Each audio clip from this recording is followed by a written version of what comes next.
Então eu quero ler com você aqui esse texto de 2 Reis, capítulo 6, a partir do versículo 8. Nós vamos ler até o versículo 23. Tem uma história linda aqui sobre oração também, sendo que o assunto, o tema, a reunião é sobre oração. Então nós vamos falar sobre oração em 3 ocasiões aqui. Uma leitura alternada, tá bom? Eu leio o versículo 8, você o 9, e nós vamos alternando a leitura. O rei da Síria fez guerra a Israel e, em conselho com seus oficiais, disse: em tal e tal lugar estará o meu acampamento.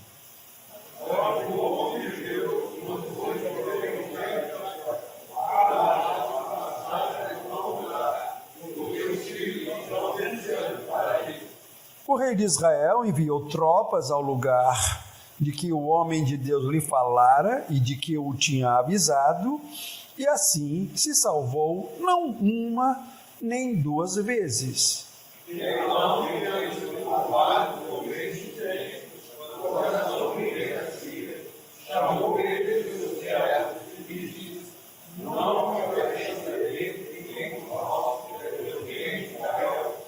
Respondeu um dos seus servos: ninguém, ó rei meu senhor, mas o profeta Eliseu, que está em Israel, faz saber ao rei de Israel as palavras que falas na tua câmara de dormir.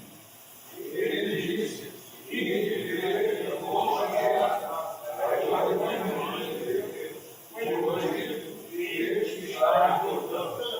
então enviou para lá cavalos, carros e fortes tropas. Chegaram de noite e cercaram a cidade.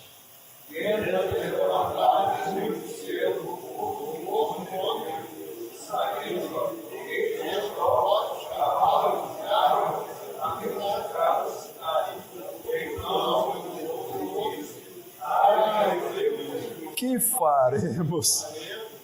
Ele respondeu: não temas, porque mais são os que estão conosco do que os que estão com eles.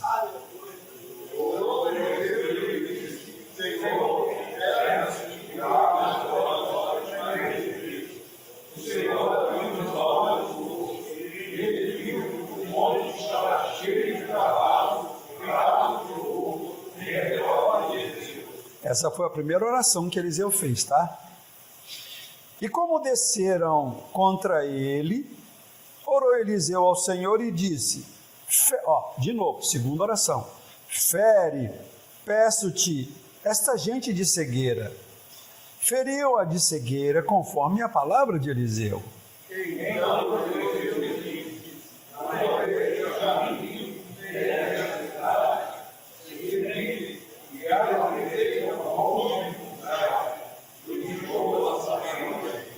Tendo ele chegado a Samaria, disse Eliseu: ó Senhor, terceira oração, abre os olhos destes homens para que vejam. Abriu-lhes o Senhor os olhos e viram, e eis que estavam no meio de Samaria.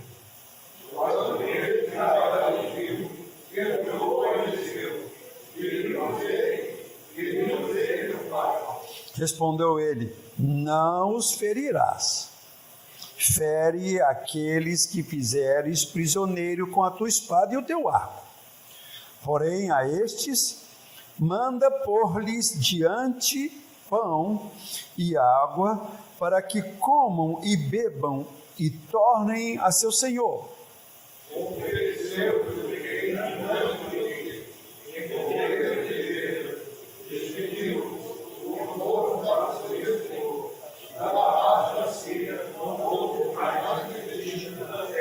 Até aí. Senhor, obrigado, ó Deus, pela leitura da Tua palavra. Obrigado, Senhor, pela honra que Tu nos concede de poder, Senhor, abrir as Escrituras e encontrar este texto, Senhor, que certamente vai nos ensinar a respeito de oração, mas principalmente de uma vida de comunhão e intimidade contigo.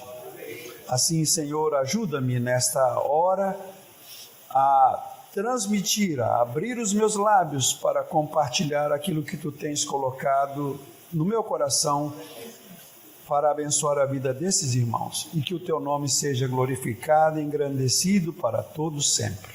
Amém e amém. Então pode sentar.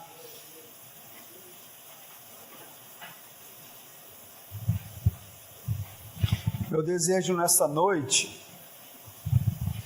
é dividir com os irmãos essa leitura que já fizemos e poder extrair algumas lições desse texto que é muito rico. Esse é um texto que se amplia de uma maneira muito maravilhosa para nós, porque, veja só,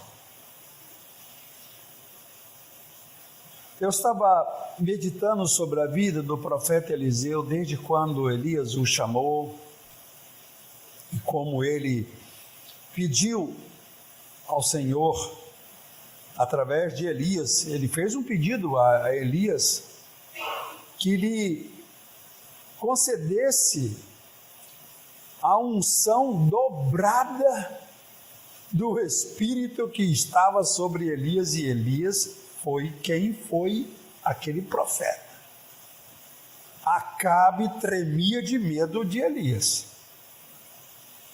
Era um simples homem diante de um rei, mas por causa da autoridade que ele foi revestido, concedido por Deus, Acabe tremia.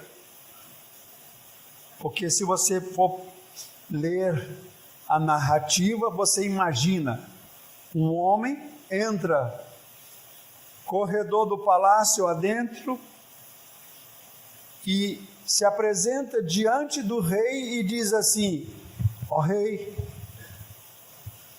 a partir de hoje vai haver uma seca e só vai voltar a chover quando eu disser. Tá bom, rei?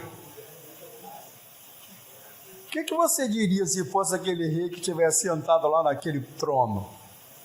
Mais um doido que chegou. Já não basta os doidos, não é? Como fez o Davi lá na casa do inimigo, apavorado: vão me pegar. Ele te fingiu de doido, começou a babar e dizer: não chega de doido que eu tenho aqui, me trouxeram mais um. Foi assim então, Elias e Acabe. E a coisa apertou, 7 anos, foi uma coisa terrível, de muita seca. Mas o Eliseu era vamos dizer assim, o moço do profeta.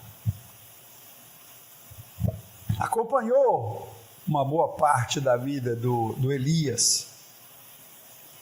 E ele teve essa ousadia de pedir a Elias, porque Elias diz: olha, o Senhor vai me levar. E ele diz: então, antes dele levar, eu quero que tu me confiras uma unção dobrada. Em outras palavras, Elias disse: se você me vê sendo assunto aos céus, então assim vai acontecer. Em outras palavras, eu estava fazendo essa leitura, vi aqui a passagem das cidades que Elias passou e Eliseu acompanhando e tudo mais. Mas vamos voltar aqui o caso desse texto, porque a primeira lição que eu posso aprender neste texto aqui é a seguinte: a comunhão que Eliseu tinha com Deus era tão grande, tão íntima, que isso lhe permitia conhecer os segredos e as estratégias do inimigo contra o seu povo. Olha só, o que está escrito no versículo 9? Leia para mim, para você participar e não sentir cansaço. O que diz o versículo 9? Leia em voz alta. Mas o homem de Deus mandou dizer ao rei de Israel: guarda-te de passares por tal lugar, porque os sírios estão ali para ali. Quem é esse homem de Deus? Eliseu. O rei da Síria está programando toda a sua estratégia para invadir Samaria.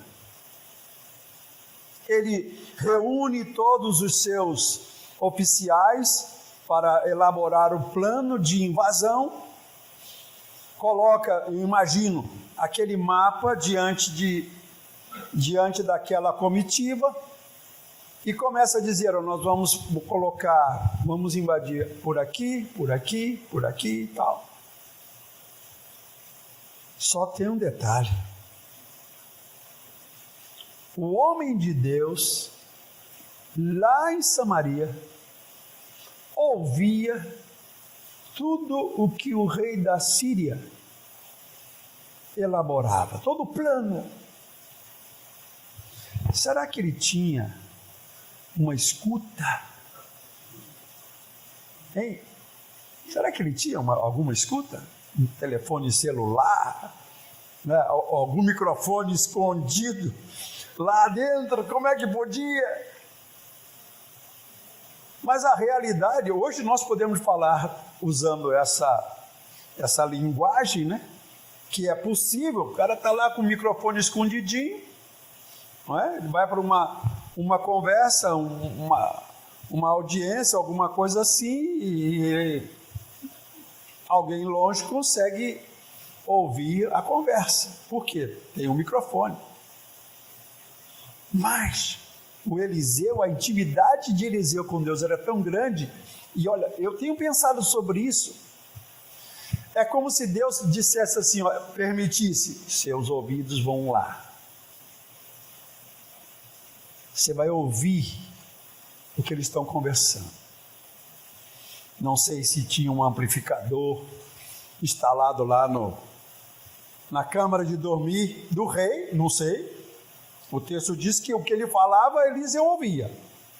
Mas isso só era possível por conta de quê? Da intimidade que ele tinha com Deus.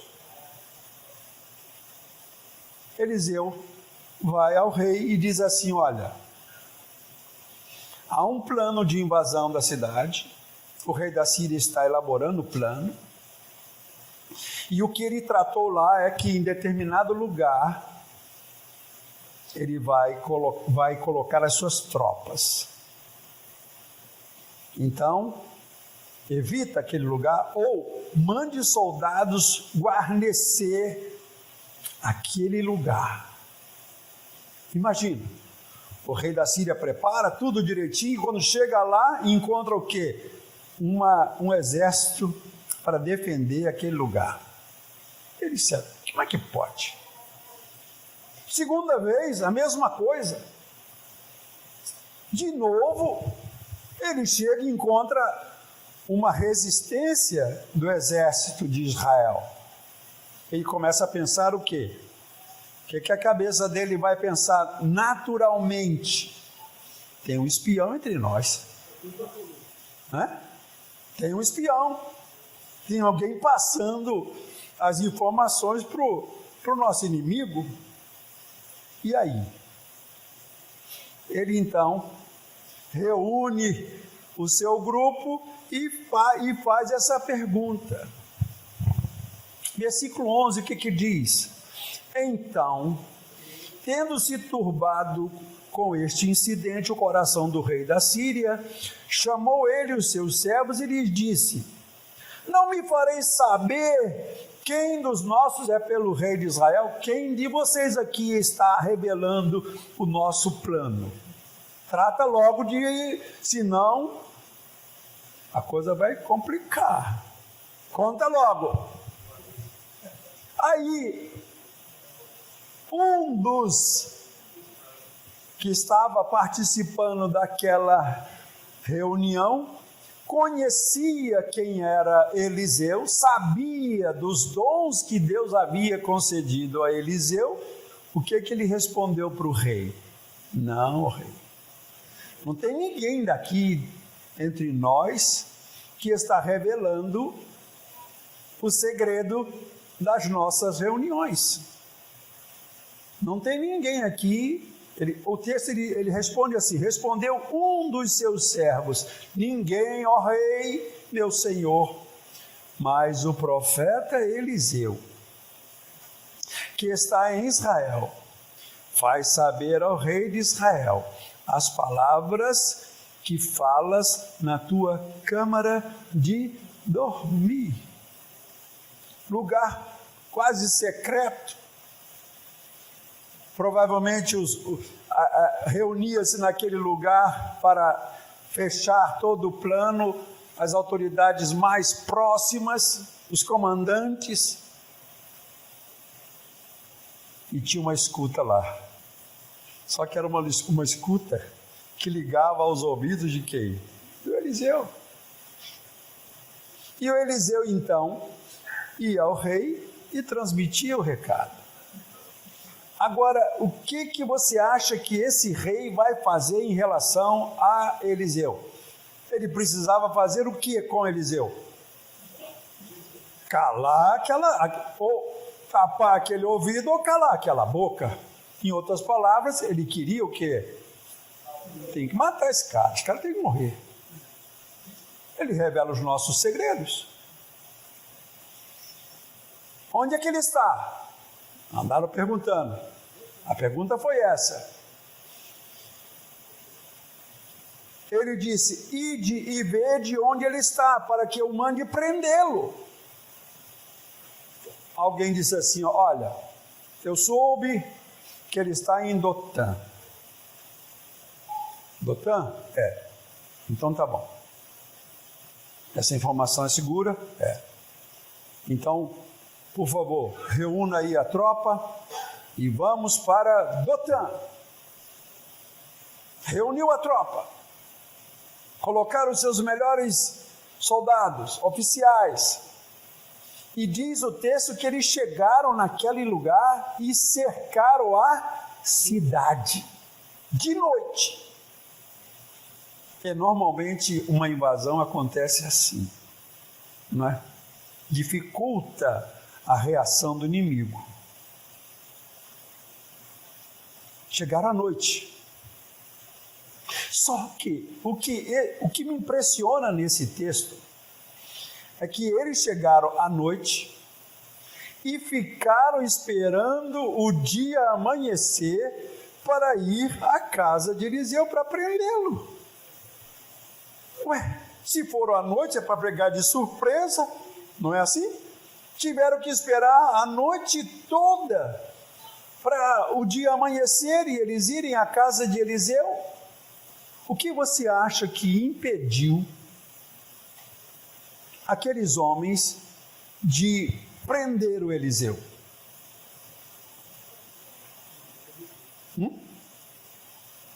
Vamos ver o texto.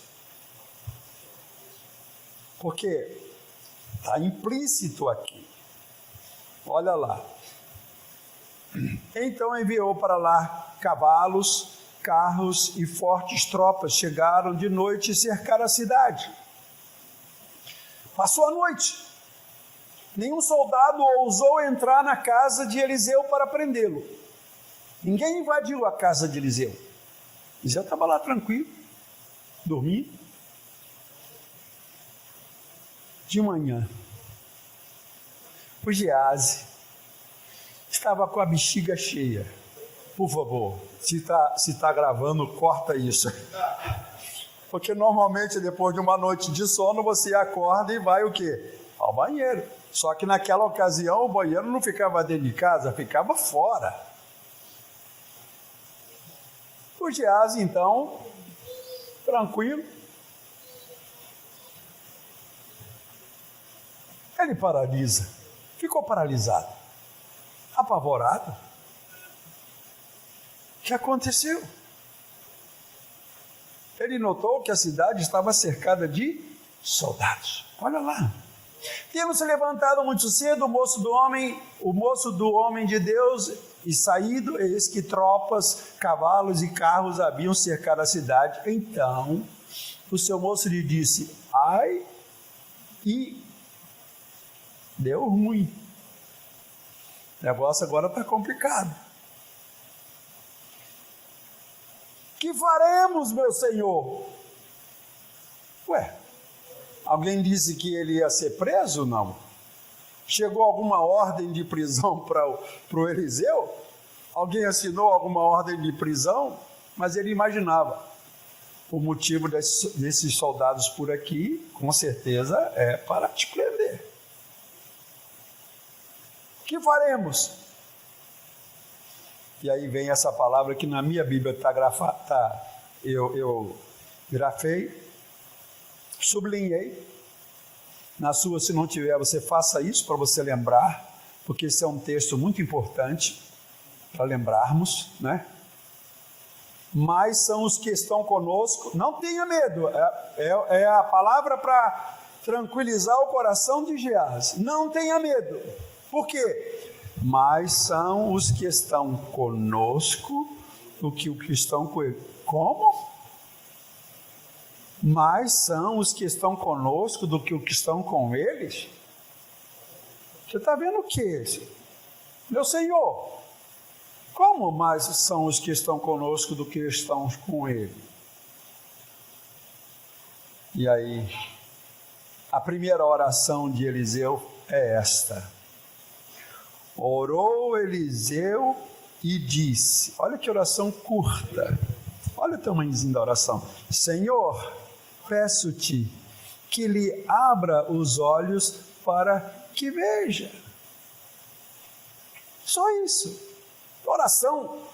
Precisou pular da cambalhota, gritar? Não. A oração é, Senhor, peço que abra os olhos dele para que veja. Só isso. Imediatamente, a resposta dessa oração chegou. E aí os olhos espirituais, que muitas vezes, na maioria das vezes, nós não somos capazes de enxergar o espiritual, o invisível, porque nós temos essa limitação. Não era o caso de Eliseu. Mas por conta da oração que Eliseu fez,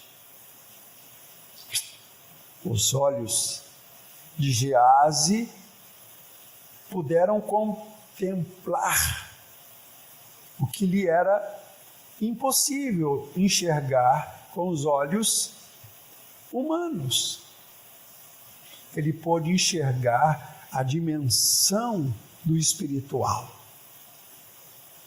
E o que é que ele viu? O que ele viu? O Senhor abriu os olhos do moço e ele viu que o monte estava cheio de quê? De cavalos e carro de fogo em redor do Eliseu. Agora eu volto à pergunta que eu lhe fiz. O que impediu aquele exército invadir a casa de Eliseu para prendê-lo?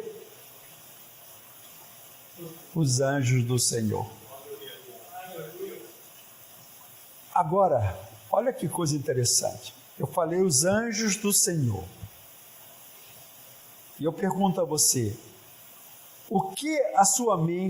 para onde a sua mente vai quando eu falo agora e os anjos do Senhor?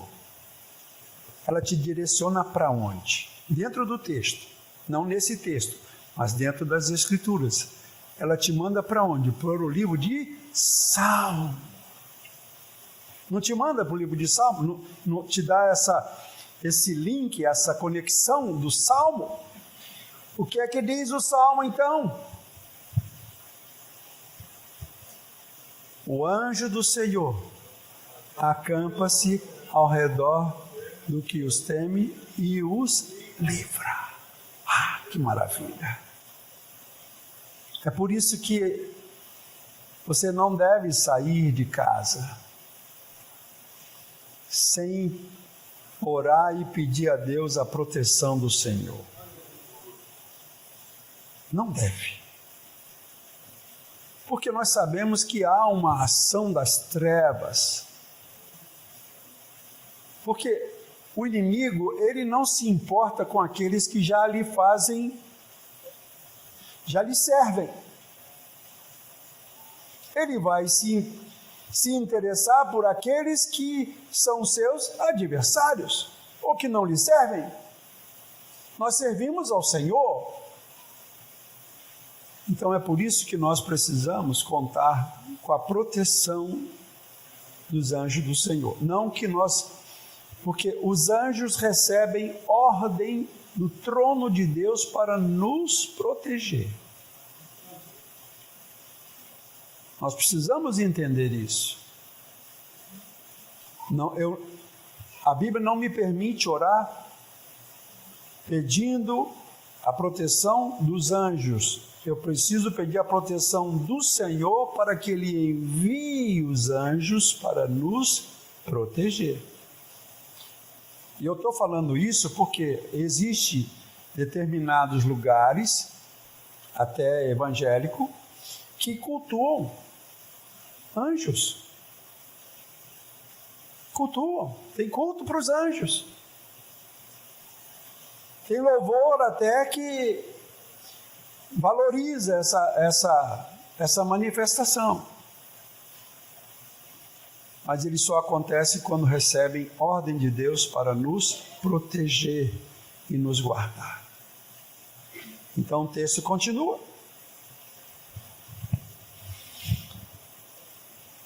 E como desceram contra ele, agora, Geazi viu os anjos, agora os soldados, eles ameaçam ir para prender o Eliseu, porque o Eliseu era o alvo daquela operação. O Eliseu era o alvo. Eles então agora têm liberdade para ir ao encontro para prender o Eliseu. O que acontece, diz o texto aqui. E como desceram contra ele, agora eles vão se aproximar da casa, chegam. A segunda oração agora do Eliseu qual é? Senhor, peço-te, o quê? Feche os olhos deles. Aqui, ó. Fere e peço-te essa gente de cegueira. Feriu-a de cegueira, conforme a palavra de Eliseu. Eles ficaram tateando, como se não estivessem enxergando nada, como Paulo. Foi isso, não? Foi isso? Foi? Não. Eles estavam enxergando. Só que não estavam enxergando o Eliseu como aquele alvo da sua operação. Porque Eliseu diz assim, olha, eu vou levar vocês ao homem que vocês estão procurando. Era ele. Não era ele? Eu vou levar vocês ao homem que vocês estão procurando. Vem comigo. Vem comigo. E Eliseu foi à frente.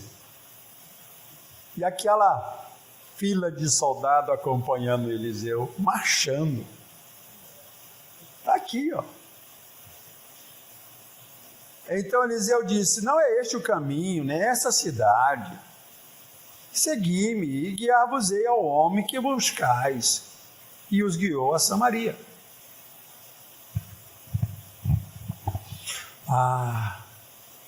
Quando eles chegam em Samaria, tinha uma praça principal. E chega todo aquele exército, exatamente no lugar onde tinha o palácio do rei. E eles olham aquele homem caminhando na frente daquele exército, eles sabiam que aquele exército era o exército sírio. O que esse homem está fazendo com esses soldados? Qual foi a reação do rei? A reação do rei era o quê? Matar todos eles. Eu estava fazendo uma comparação. O que Elias fez com os profetas de Baal? Levou para o riacho e mandou ver. Mas Eliseu não fez isso com os soldados sírios. Ele levou todos aqueles soldados para a praça principal. O rei vê aquele movimento, ele diz: eu tenho que ler para não mudar os planos. Quando o rei de Israel viu, perguntou a Eliseu: feri-los-ei? Feri-los-ei, meu pai? Porque essa era uma expressão é uma expressão idiomática que eu não entendo muito. Porque Eliseu usou essa expressão, meu pai, carros e cavaleiros, quando Elias subiu ao céu, né? Chamou Elias de meu pai. Aqui também, agora, o rei está chamando Eliseu de meu pai. Então era como se o rei tivesse um respeito muito grande pelo Eliseu. Pelo menos é o que eu, muito assim, rasamente, eu entendo por sobre essa expressão, meu pai. Feri-los-ei? Eliseu disse: não, Senhor. Você vai ferir aqueles que a sua espada prender. Está aqui, ó. Não ferirás, fere aqueles que fizeres prisioneiro com a tua espada e o teu arco. Porém a estes manda pôr-lhes diante pão e água, para que comam, bebam e tornem ao seu senhor. Se fosse você, humanamente pensando, tem lógica essa ação do Eliseu? Tem lógica? Sabendo que aquele exército era o exército inimigo, estava querendo comer o fígado do Eliseu, e ele vai tratar ele dessa maneira? Tem lógica? Botar comida? Ah, não, peraí, não. Aí eu vou lá para o Novo Testamento, e aí encontro uma palavra que diz assim: se o teu inimigo tiver fome, você dá o quê? Veneno para ele, ora. Mata de uma vez, é inimigo. Bota lá um bombom misturado com alguma coisa do ratinho e acaba com ele. A nossa natureza é assim, né? A nossa natureza humana, ela tem essa tendência, a nossa reação é essa. Mas não é assim que o Senhor recomenda que façamos. Se tiver fome, dá de comer. Se tiver sede, dá de beber. Porque fazendo assim, você vai fazer o quê? Amontoar o quê? Brasas vivas. Olha, já imaginou? Às vezes você está perto de uma fogueira e sai pequena fagulha daquela lado da fogueira, no vento sopra, cai, queimou. Imagina você amontoar brasa viva na cabeça. Que incômodo vai provocar, não é? Imagina.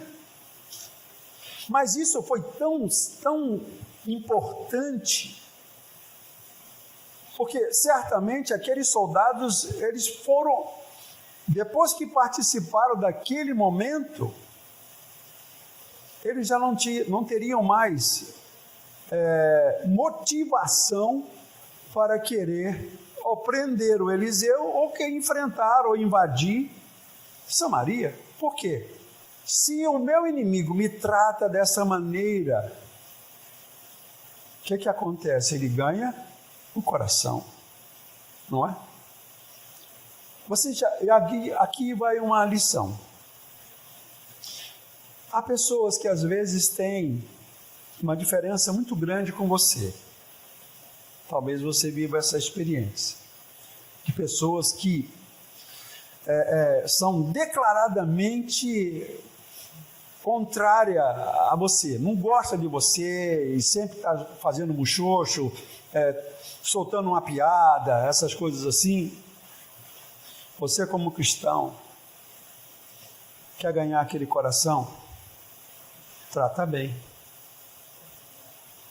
Trata bem. Não é fingido, não. Você pode orar e dizer: Senhor, olha, a minha vontade é dar chumbinho para ele, mas a tua palavra me ensina a fazer diferente. Então eu vou fazer diferente. Então eu vou agir diferente. E aí você agindo de acordo com o que a palavra de Deus te ensina, você vai ver a transformação que o Senhor vai operar. É assim que age, é assim que a palavra de Deus me ensina. É dessa maneira que eu preciso agir para dar um bom testemunho como um cristão. Porque se nós agirmos na mesma medida, não dá certo. Você vai estar sempre se estressando, aborrecendo, criando uma animosidade, o ambiente fica ruim. Mas se você agir conforme a palavra de Deus te ensina, você vai ganhar aquele coração. Eu já vivi essa experiência. Já vivi. De pessoas chegarem para mim e dizer assim: olha, eu te odiava. Tinha uma bronca de você, não gostava de você, mas tu sempre me tratou bem. Então você me conquistou.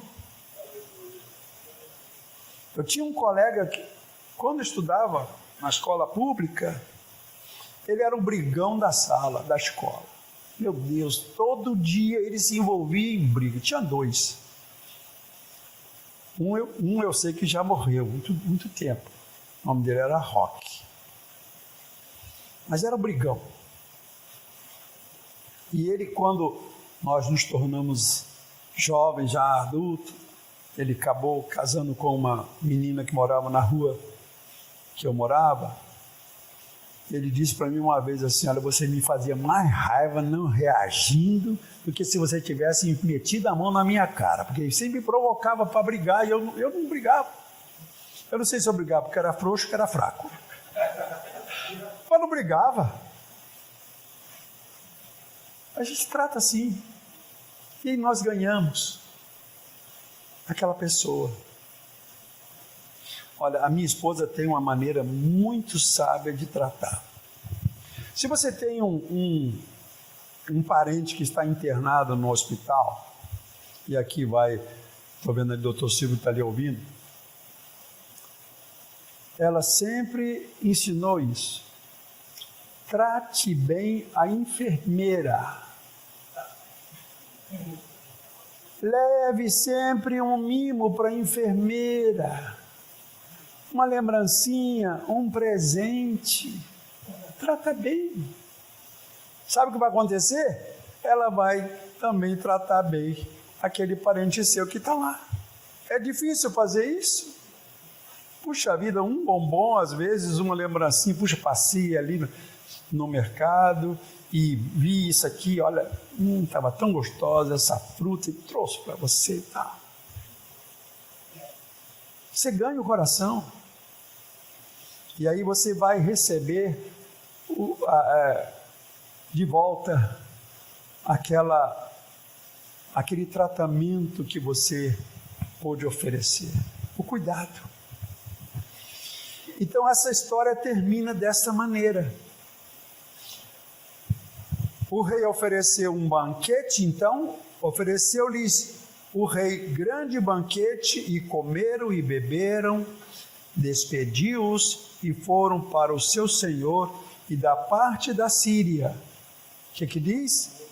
Não houve mais investida na guerra, na terra de Israel. Porque quebrou aquela animosidade, foi simplesmente desfeita. Porque se eles tivessem matado aquele exército, outro exército iria se formar e viria para invadir. Mas como o tratamento foi daquela maneira, acalmou. É como água fria na fervura, você joga, abaixa. Então, fica aí essa lição para você nesta noite. Eliseu sabia que em todo tempo Deus estava no controle da situação. Todo tempo. E é isso que nós precisamos também crer. Que no controle da nossa vida, das nossas lutas, das perseguições que possamos sofrer, o Senhor tem controle de todas elas. E Ele não vai permitir que o inimigo tire vantagem da sua fragilidade. Então mantenha a sua comunhão íntima com Deus e você vai poder ouvir os segredos de Deus. Amém? Essa é a lição que eu deixo para vocês nesta noite.